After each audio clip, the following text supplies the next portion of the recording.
Vous écoutez un message enregistré à l'église CVV Paris. Pour plus d'informations, visitez notre site internet cvvparis.fr. Je pose une question, c'est un peu une question rhétorique. Mais je pose quand même la question. Est-ce que vous avez déjà entendu parler d'Abraham ? Question rhétorique, majoritairement, je pense que oui. L'Abraham de la Bible. L'Abraham, le patriarche, le mec avec la barbe, le vieux sage. C'est qui ? C'est qui Abraham ? Ça, c'est une vraie question que je vous pose. Est-ce qu'il y en a un ou deux qui peuvent me dire, ok, qui est Abraham ? Qu'est-ce qu'il définit ? Le père de la foi. C'est vrai. C'est comme ça que Abraham est défini dans la Bible. C'est comme ça que l'apôtre Paul nous en parle. Il nous dit que Abraham, le père de la foi, a été établi pour être le père d'une multitude de peuples. Je ne sais pas combien de nationalités ici il y a, mais c'est une multitude de peuples déjà, à petite échelle. Abraham a été appelé comme ça parce qu'il a fait une chose particulière. Il a mis sa confiance en Dieu, en celui qui donne la vie aux morts et appelle à l'existence ce qui n'est pas. Abraham, si c'est le père de la foi, c'est censé être notre modèle, notre mentor, dans un sens.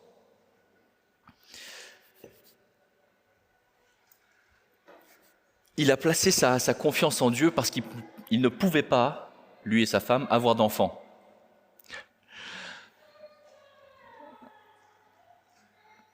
Ça va être compliqué.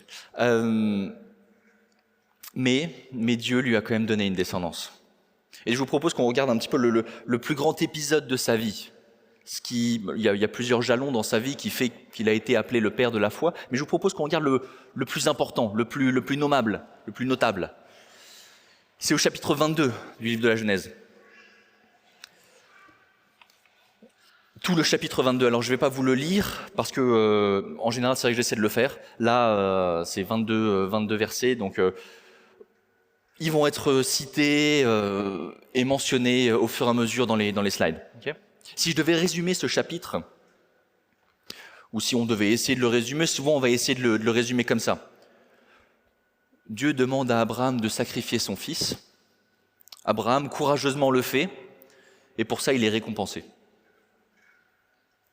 Mais ça, c'est un mythe. Ça, c'est un mythe. C'est l'histoire enjolivée, c'est l'histoire de Disney. Parce qu'il s'est passé autre chose ce jour-là. Et je vous propose qu'on voit ça justement ensemble. Qu'est-ce qui s'est passé avec Abraham et Isaac, son fils ?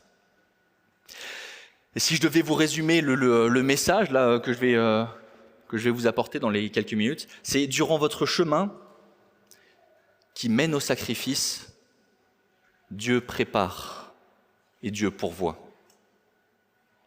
Durant votre chemin qui mène au sacrifice, Dieu prépare et Dieu pourvoit. Alors premièrement, au bout du chemin, tout a commencé parce que Dieu a parlé à Abraham de vive voix. C'est pas la première fois que ça arrivait pour Abraham. Il l'entendait, de temps en temps, comme vous m'entendez là de vive voix. Abraham avait cette relation avec Dieu. Donc, lorsque Dieu parle, Abraham lui dit « Me voici ». Hineni, c'est en hébreu, Hineni, si vous voulez vous souvenir. Moi, je trouvais ça drôle comme mot, Hineni, ok ? Me voici. La prochaine fois que Dieu vous parle, dites-lui « Hineni, je suis là. Qu'est-ce qu'il y a, Seigneur ?» Dieu lui parle et il lui demande une chose totalement sortie de l'espace.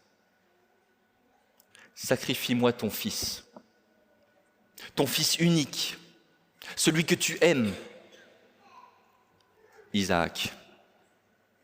Dieu insiste et il fait un espèce d'entonnoir pour être sûr qu'Abraham ne se perde pas en chemin et ne comprenne pas autre chose. Pour être sûr, il lui dit, voilà ton fils unique. Tu sais de qui je parle. Celui que tu aimes le plus, et là tu sais très bien de qui je parle, mais pour être sûr que tu me comprennes, Isaac, lui, je te demande de me le sacrifier. Donc Abraham, notre père à nous, le héros de la foi, répond d'accord, j'irai, pas de problème.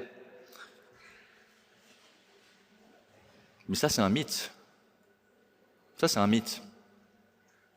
La réalité, c'est que Abraham n'a strictement rien répondu. Il n'a rien répondu parce que c'était trop choquant pour lui. C'était trop dur de faire face à ce que Dieu lui demande de faire.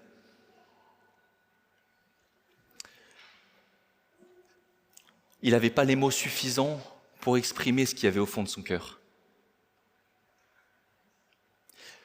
Il n'était pas capable de dire à quel point ça lui coûte d'entendre ça de la part de Dieu. Il est resté sans voix face à Dieu qui parlait de façon implacable. Notre héros de la foi est resté muet. Je vous propose qu'à chaque fois on essaie de prendre exemple sur notre héros. Rester muet face à Dieu des fois. Qu'est-ce que Dieu est en train de faire ? Dieu, il est en train, c'est le verset 1 qui nous dit ça, il est en train de mettre Abraham à l'épreuve. Il le teste, il le met à l'épreuve, il le teste. Et je vous propose qu'il y a une différence entre tester et tenter. D'accord ? Ça, c'est important. Tenter, c'est ce que le diable fait. Il nous tente pour nous proposer quelque chose de plus juteux, de plus alléchant, de plus attrayant par rapport à ce que Dieu nous propose. Dieu, lui, nous teste. Il nous teste pour éprouver notre foi ou la réalité de notre foi. Notre foi, est-ce qu'elle est vraie ? Ou est-ce que c'est juste quand tout va bien, alors on est content de dire qu'on est chrétien, on est content d'aller à l'église, mais quand tout va mal, là je ne suis pas chrétien. Là, Dieu, on le met de côté. Est-ce que ma vie montre ma foi ? Ça, c'est ce que Dieu cherche à savoir, tester notre foi. Pour nous montrer à nous-mêmes quel est notre fondement. Parce que c'est souvent à travers l'adversité qu'on découvre qui on est. Dans ce chemin, notez la réaction d'Abraham. Il se lève tôt. Il se lève tôt et dans les commentaires que j'ai lus, la plupart s'accordent à dire il se lève tôt parce que c'est un croyant fidèle, il est zélé et Dieu lui parle, du coup il y va tout de suite. Bluff. C'est pas vrai. Ça c'est un mythe encore. Moi je vous propose qu'il se lève tôt juste parce qu'il sait que s'il attend trop, il va flancher. Parce que quand Dieu lui demande de faire ça, il sait que s'il attend, alors il va mettre cette pensée de côté. Il va la mettre derrière et dire « je le ferai plus tard, je le ferai plus tard, je le ferai plus tard ». Donc du coup, de bon matin, il se met en route. Il se met en route pour parcourir les 3 jours de marche, 70 km. C'est pas loin en soi. De là où il était jusqu'à là où Dieu lui demande d'aller, c'est 70 km. Pour des marcheurs habitués, 3 jours, c'est amplement suffisant. 3 jours qui, à mon sens, je pense, sont interminables. Et je vous demande d'essayer de vous projeter. Quand Dieu vous a demandé de faire quelque chose de totalement sorti de l'espace, les jours, vous aviez ça en tête avant de le faire. Les jours, ils sont longs. Les jours, ils sont longs parce que en 3 jours, on a envie de faire marche arrière. On a envie de croire qu'on a peut-être mal entendu Dieu. Pendant la nuit, on tourne sur nous-mêmes. Pendant la nuit, on cherche une façon de savoir si on a peut-être mal interprété Dieu, parce qu'il ne me demanderait pas quelque chose d'aussi dur dans ma vie.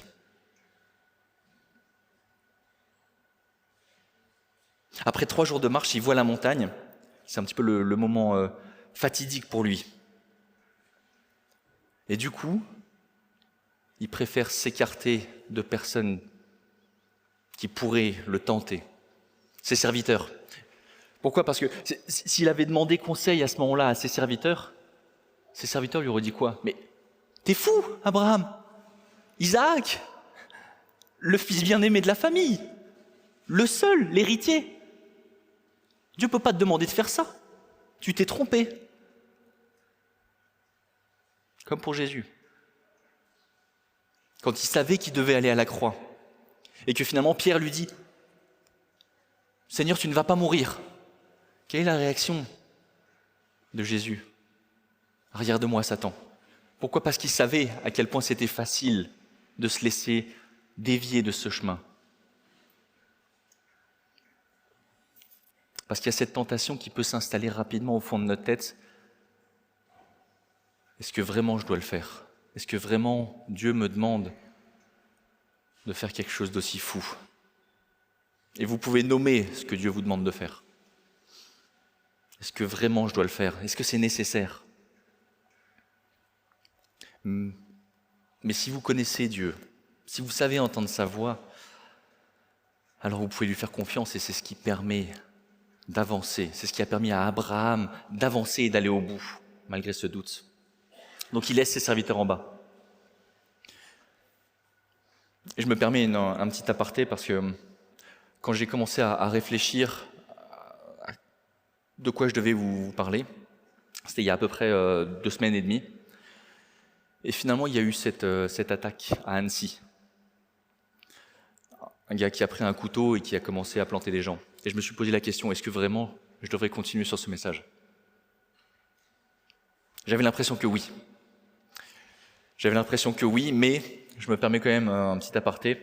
2 règles, si Dieu vous parle. La règle générale, demandez conseil autour de vous.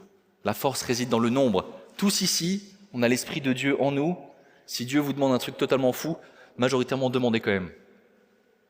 Règle particulière, l'exception. Si Dieu vous demande de faire quelque chose que même vous pouvez trouver fou, ou que vos proches vous trouvent fou, si Dieu vous parle explicitement, mais alors explicitement, Dieu apparaît devant vous. C'est pas juste j'ai entendu quelqu'un qui a dit que machin chose et puis finalement je vois une poule dans le ciel et en fait c'est Dieu qui me dit de faire quelque chose. Si Dieu vous parle explicitement, alors faites-le. Faites-le. Mais si Dieu vous demande, parce que finalement en fait on ne sait pas ce qui se passe dans les églises. Bon, je vous connais majoritairement, mais on ne sait pas ce qui se passe. Si Dieu vous demande de tuer une personne, c'est pas Dieu, ok ? Pourquoi ? Parce que ce gars à Annecy se disait chrétien. Ce gars à Annecy allait dans une église. Mais je me permets de citer l'évêque d'Annecy. Tuer ou tenter de tuer au nom de Dieu est une perversion absolue. Je me rejoins totalement à cette déclaration. Des gens peuvent habiter dans une église, prendre part au culte, mais pourtant n'avoir strictement rien à faire avec Dieu. Ce gars à Annecy était de cela. Le royaume de Dieu ne vient pas par la violence, mais par l'annonce de l'évangile. Il fut un temps où le sang était nécessaire. Ce temps s'est arrêté à la croix. Depuis la croix, la violence n'est plus nécessaire, parce que ça a été payé à la croix. Fin de disclaimer. Il faut qu'on soit une église ancrée dans la réalité, ancrée dans le quotidien, ancrée dans les news, j'ai envie de dire. Mais que faire quand même avec ce sacrifice-là, avec ce que Dieu demande à Abraham ? Revenons-en un petit peu. Le mot qui est employé, moi je vous parle de sacrifice, mais en fait c'est pas un sacrifice, c'est un holocauste. Holocauste c'est quoi ? Holocauste c'est le plus grand sacrifice qui soit. Ça veut dire que celui qui offre ce sacrifice n'en retire rien personnellement. Il est juste là pour servir. Il offre et tout revient à Dieu. C'est un signe qui annonce que je te donne à toi, Dieu, ce que toi tu m'as offert par grâce, juste pour te remercier. Mais pourtant, et c'est bizarre, ça m'a travaillé quand même. Dieu condamne le sacrifice des enfants, et à juste titre. Merci Seigneur d'être aussi sage. Dieu condamne le sacrifice des enfants Mais il demande de sacrifier un enfant là. Pourquoi? Est-ce que Dieu est schizophrène? Je pense pas. Je pense pas. Donc il nous faut savoir pourquoi est-ce que Dieu demande ça. Et en me creusant ma petite tête, j'ai trouvé 2 raisons. La première, c'est que Abraham a besoin d'y croire. Il a besoin de préparer son cœur. Il a besoin que pour lui, le sacrifice en question soit réel, que ce ne soit pas fictif, que ce ne soit pas un jeu, un symbole ou un mime. Abraham a besoin qu'Isaac meure réellement. Il a besoin. Vient la question alors, pourquoi est-ce que Abraham a besoin de ça? En quoi est-ce qu'il a besoin de préparer son cœur? Parce que Abraham, notre père à nous, le héros de la foi, avait pour idole son fils. Notre héros de la foi était idolâtre. Alors pas forcément une statue, voilà, mais juste son fils était devenu son idole. Qu'est-ce qui me fait dire ça? L'histoire d'Abraham, et l'histoire d'Abraham c'est 14 chapitres, 14-15 chapitres. L'histoire d'Abraham, c'est l'histoire d'un homme qui veut une descendance. Tout pointe vers ça. Tous les chapitres de son histoire parlent de ça. Genèse 11, la première mention d'Abraham et de Sarah, qu'est-ce qu'on en dit? Elle est stérile. Il est question d'une descendance dès la première mention du couple. Genèse 12, Dieu promet un peuple. Genèse 12 encore, promesse d'une descendance. Genèse 13, promesse d'une descendance pour toujours. Genèse 15, première fois qu'on entend Abraham parler à Dieu. Voilà ce qui se passe dans ce moment, dans ce petit épisode. Dieu promet une grande récompense, et notamment une grande récompense. Abraham lui dit, j'ai pas d'enfant, qu'est-ce que tu me donneras?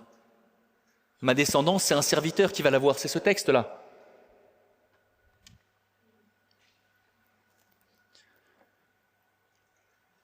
Mais Dieu lui répond que ce sera bien son enfant à lui. Genèse 15, Dieu repromet encore une fois la descendance. Genèse 16, Abraham il est un peu impatient, et je comprends, ça fait quand même quelques années qu'il attend.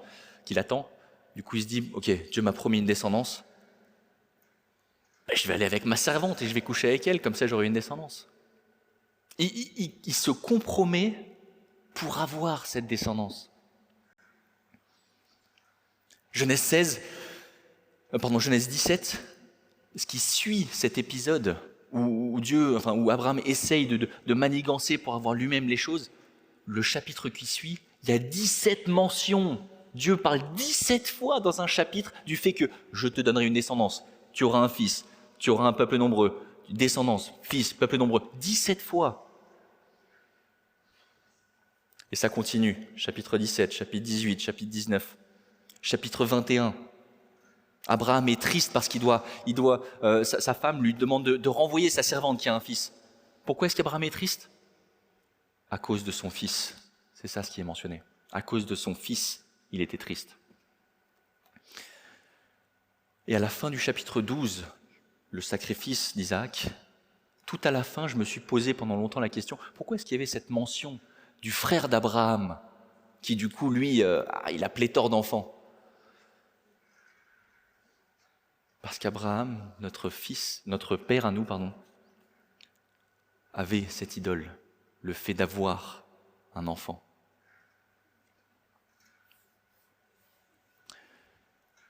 Mais ce qui était important, c'était pas ce que son frère avait comme descendance. Ce qui était important, c'est ce que Dieu promet et accomplira. Et quand je préparais ça, à ce moment-là de la rédaction du message, Dieu me disait, du coup je vous le partage, que pour certains d'entre vous, ce qui compte, c'est que Dieu te voit et que Dieu te donnera ce qu'il te faut à toi. Parce qu'il donnera aux autres, ne regarde pas à ton voisin. Toi, il a des plans précis pour toi et il te donnera ce qu'il te faut. Pour Abraham, Isaac devait mourir pour qu'Abraham puisse être ou continuer à être le père de la foi. Autrement, il aurait mis toute sa confiance dans ses capacités, dans Isaac, et non plus en Dieu, qui donne la promesse. Abraham, le tueur d'Isaac, parce que c'est ce qu'Abraham a fait. Il a tué Isaac. Je ne sais pas si vous l'avez en tête, l'histoire, mais en tout cas, c'est ce que nous apprend l'Épître aux Hébreux, plus tard dans le Nouveau Testament. Il nous dit, Hébreux 11, « Par la foi, Abraham a offert Isaac lorsqu'il l'a mis à l'épreuve. Oui, il était en train d'offrir son fils unique, lui qui avait eu la promesse et à qui Dieu avait dit, c'est par Isaac que te sera suscitée une descendance. » Notez ce qui est dit, il y a le double jeu là. Il l'a offert et il était en train de l'offrir. Parce que dans son cœur, Abraham l'avait fait. Parce que dans son cœur, il avait sacrifié ou il avait rendu Isaac à Dieu. Ce que Dieu voulait, c'était le cœur d'Abraham. C'est notre cœur qu'il veut. Donc pour nous aujourd'hui, nous on est en 2023, est-ce que je suis en train de vous demander de sortir dans la rue, de ramasser des pierres, de fendre du bois, de faire un autel et de sacrifier quelque chose dessus? Oui. Oui. Oui, c'est ce qu'il faut. Sauf que ces pierres que je vous demande de recueillir et ces bûches, c'est des prières, c'est des supplications. C'est des gestes symboliques de remettre les choses à Dieu. Si Abraham est le père de tous les croyants, le père de la foi, ça veut dire que nous, on doit l'imiter. Et dans nos vies respectives, probablement il y a eu, il y a ou il y aura des Isaac. Des Isaac, c'est des personnes, des situations. C'est votre travail, c'est un rêve, c'est un ministère. C'est tout ce qui, dans votre cœur, a pris la place de Dieu. Mais pas juste une simple petite idole, vous savez, une petite idolette, quoi, un petit truc mignon. Non, c'est quelque chose qui vous coûte. C'est quelque chose qui coûte plus cher que la normale. Parce que remettre à Dieu une petite chose, ok, ça va, c'est facile. Remettre à Dieu quelque chose de... On y arrive. Mais ce qui coûte, là, ça prend une autre tournure. Et pareil, là, je demandais à Dieu, qu'est-ce que c'est? Qu'est-ce que c'est pour... Est-ce que tu as des paroles particulières pour nous aujourd'hui? Il y en a une qui m'est venue. Le désir d'être reconnu dans son ministère. Et je te parle à toi, je ne sais pas qui tu es toi. Mais si ton Isaac, il prend cette forme, alors je t'en supplie, bâtis cet autel et rends-le à Dieu. Rends-le à Dieu. Parce qu'autrement, tu rentreras jamais dans ton appel. Tu rentreras jamais dans le plan que Dieu a prévu pour toi. Donc pour vous aider un petit peu à identifier, qu'est-ce que ça peut être les Isaac potentiels? Ce qui est au centre de notre théologie, souvent, quand on a un Isaac, c'est notre plaisir. On choisit des textes bibliques qui nous rassurent, qui nous confortent. On évite certaines pensées quand elles viennent dans la prière, on les remet de côté. Quand le Saint-Esprit nous parle, on secoue la tête et on pense à autre chose. Ou on évite certaines discussions. Pas parce qu'on a peur de l'argument en face, mais parce qu'on sait que la personne en face, elle est en train de dire quelque chose qui est vrai et qui pointe vers mon cœur. Au centre de notre théologie, quand on a un Isaac, il y a notre plaisir. Au centre de la théologie de Dieu, il y a Dieu. Et Dieu est un Dieu de plaisir. Ce qui veut dire que Dieu n'est pas un Dieu qui donne juste pour reprendre après. C'est pas un Dieu qui se plaît à torturer, à dire « je t'en donne un peu, mais de l'autre je vais te reprendre, fais gaffe ». Parce qu'on peut avoir cette pensée parfois qui vient, cette image de Dieu. Dieu est un Dieu qui aime donner pour qu'on le glorifie. Il aime donner. Il aime être glorifié et donc il aime donner. Parce que c'est avec ce qu'il nous donne qu'on lui rend ses sacrifices en disant « Tu es glorieux ».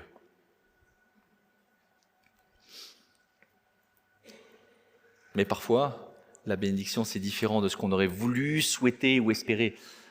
Parfois, c'est un fils qu'il nous faut mettre sur l'autel. Mais il veut nous rendre joyeux. Pas une joie passagère, pas une joie subtile, mais une vraie joie. Le sacrifice était nécessaire pour mettre Dieu au centre. Ce qui nous amène à notre dernier point, Dieu pourvoit. Dieu pourvoit. Ça voulait dire quoi pour Abraham, Dieu pourvoit? Ça voulait dire que Abraham, peut-être, et là je mets un peut-être, espérait trouver un agneau en arrivant. C'est ce que suggèrent en tout cas les versets 7 et 8. Alors Isaac, parlant à Abraham, son père, dit « Mon père ». Et il répondit « Hineni, mon fils, me voici, mon fils ». Isaac reprit « Voici le feu et le bois, mais où est l'agneau pour l'holocauste » Abraham répondit « Mon fils, Dieu se pourvoira lui-même de l'agneau pour l'holocauste. » Et ils marchèrent tous les deux ensemble. Peut-être qu'Abraham s'attendait à voir un agneau. Je pense, en tout cas surtout, qu'il avait commencé à se résigner. Il allait réellement sacrifier Isaac sur l'autel. Il allait réellement prendre un couteau et tuer son fils. Qu'est-ce qui me fait dire ça? Toujours l'épître aux Hébreux, chapitre 11, les versets 17 à 19. On a lu une partie tout à l'heure. Par la foi, Abraham a offert Isaac lorsque Dieu l'a mis à l'épreuve. Oui, il était en train d'offrir son fils unique, lui qui avait eu la promesse et à qui Dieu avait dit « C'est par Isaac que te sera suscitée une descendance ». Dieu, estimait-il, est assez puissant pour ressusciter un mort. Et son fils lui a été rendu. C'est une préfiguration. Je pense qu'il était tellement stressé, Abraham, tellement abasourdi par ce qu'il était en train de faire, parce qu'il savait devoir faire, qu'il ne s'était pas rendu compte qu'il y avait un bouc qui était là. Parce qu'il s'agit bien de ça, il est question de voir. Pourvoir, c'est du latin, pourvoir, c'est providere, voir en avance. Dieu voit en avance ce qui va se passer. Parfois, on a l'impression que les choses arrivent comme ça. On a l'impression, quand on lit ce passage de Genèse, que d'un coup, hop, le bouc apparaît. Il n'était pas là, il est là. Tu me vois pas. Non, je pense pas. Je pense qu'il était juste focalisé. Vous savez, il y a ce qu'on appelle l'effet tunnel. L'effet tunnel, c'est vous êtes dans un état de stress. Et en fait, vous regardez devant vous et vous voyez plus ce qu'il y a à côté. Faites l'expérience, vous allez voir, mettez-vous dans une situation de stress et vous verrez que vous oblitérez tous les détails à côté. Mais en quoi Dieu a pourvu? Et où est-ce qu'il était, Dieu? Il était là. Il était là dans l'ange de l'Éternel qui crie. Il ne parle pas. Il crie pour être sûr qu'Abraham l'entende et ne continue pas. Il crie pour arrêter le bras. Et je pense qu'à ce moment-là, Abraham espérait que Dieu parle. Notre héros de la foi était juste en train d'espérer intérieurement que Dieu parle. Pourquoi ? Parce que là, il dit « Hineni ? Oui ? Seigneur, qu'est-ce qu'il y a ?» Là, il parle, Abraham, parce qu'il espère. Pourquoi l'ange crie ? Parce que la mort physique d'Abraham n'a jamais été le plan. Dieu, avant même qu'Abraham arrive sur la montagne, Dieu avait prévu ce bouc coincé dans le buisson, silencieux, comme une brebis qu'on mène à l'abattoir. Dieu était là fournissant le sacrifice nécessaire pour le péché d'Abraham, le péché qu'Abraham était en train de découvrir ou qu'il avait découvert pendant ces 3 derniers jours. Mon fils, j'en ai fait une idole. Et Dieu était en train de fournir ce sacrifice pour payer pour le péché d'Abraham. Pour nous, ça veut dire quoi ? Pour nous aujourd'hui, la Bible, c'est une histoire, c'est linéaire, c'est progressif. Ça veut dire qu'on est plus avancé en connaissance que ce qu'Abraham était. Pour nous, on sait que Jésus est le Fils qui a été sacrifié.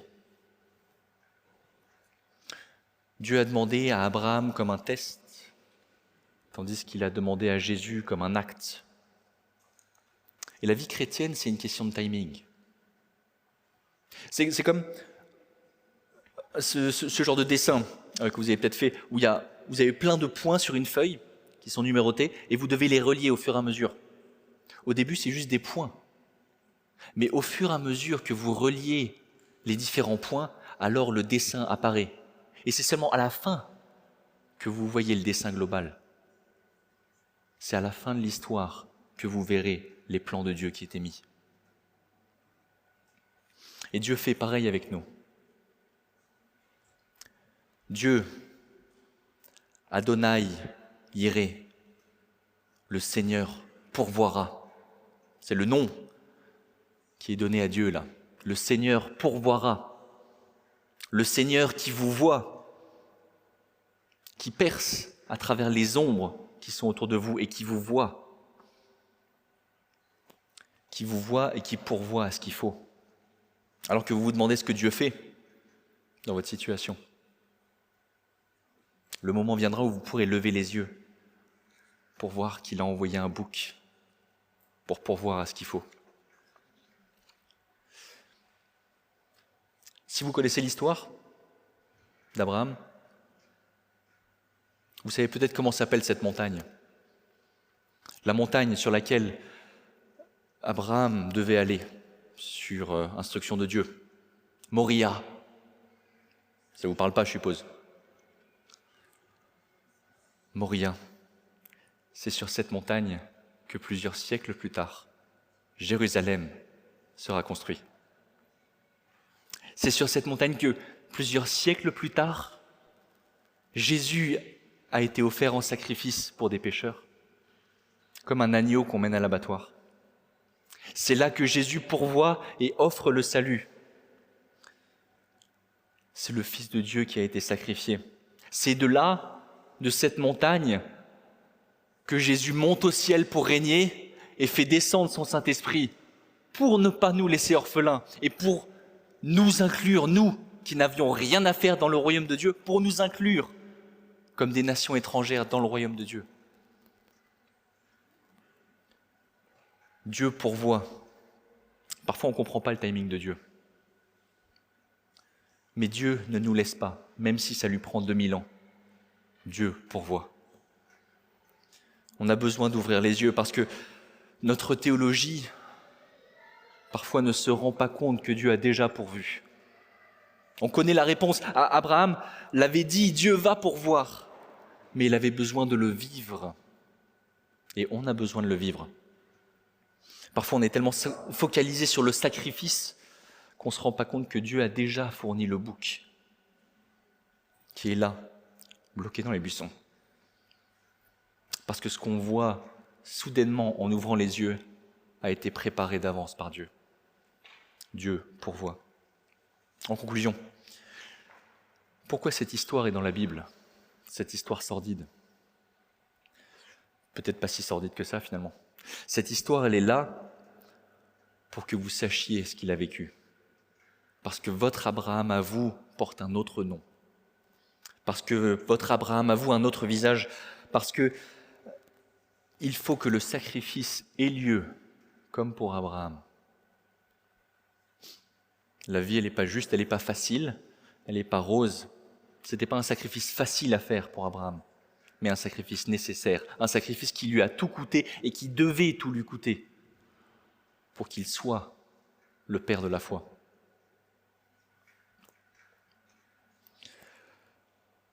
Comme pour toi. Une chose est certaine, c'est que Dieu, dans son amour pour toi, fera tout ce qui est nécessaire. Qui est Abraham, le père de la foi? Notre père à nous. Qui c'est Abraham?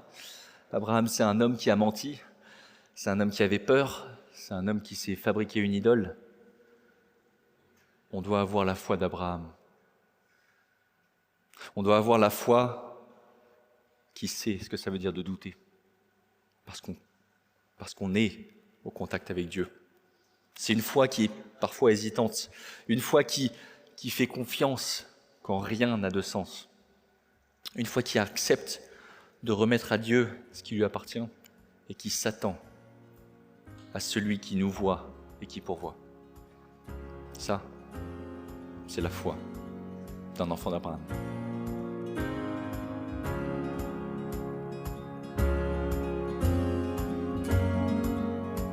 Vous venez d'écouter un message enregistré à CVV Paris. Pour plus d'informations, visitez notre site internet cvvparis.fr.